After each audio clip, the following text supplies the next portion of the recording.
Hello! Welcome to my YouTube channel. Tahanang pinakamasaya is signing off.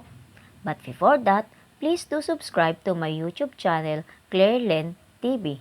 At pakilike ang mga videos na aking ina-upload. Yun na nga mga kalengling. Alam nyo ba na last live telecast na ng Tahanang Pinakamasaya last Saturday? Opo, tamang nadinig nyo. Nabigla ang lahat sa biglaang pangyayari na ito sa tahanang pinakamasaya.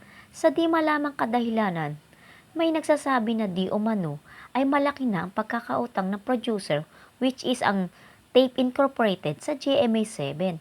At sinasabi na puro replay na lang ang mga ipapalabas sa susunod na linggo.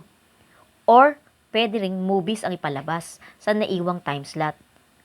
Wala pang makapagsabi kung ano ba talaga ang totoong dahilan kung bakit sila biglang mawawala na sa ere. Hindi rin natin alam kung ano kahihinatnan ng programa nila or kung ano ba talaga ang binabalak ng GMA7. Maaaring may ipalit sila or maaaring may i-reformat lamang ito. Nakakalungkot man, pero may mga mawawala ng trabaho. Pero ganun po talaga. Kung may trabaho ngayon, bukas di mo alam kung may trabaho ka pa bukas. May mga bagay na di natin ina-expect na mangyayari. Tulad nito, di ba nauna nawala ang TBJ sa Bulaga sa 7. Naiwan yung iba, pero yung iba sumama sa TBJ. Ang mawawala ng trabaho ngayon, yung nag-stay sa tahanang pinakamasaya. Kaya hindi pa natin alam kung i-absorb ba sila kung magkakaroon ng panibagong programa ang GMA7. Nakakalungkot man, meron at merong mawawalan ng trabaho dahil dito.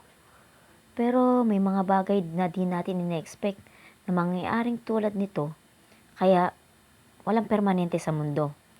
Kung ano't ano man. Wish natin maging okay ang lahat at nawa kunin pa din ang serbisyo ng mga staff and crew na nanggaling sa tahanang pinakamasaya. Thank you! Thank you for watching! Claire Len TV!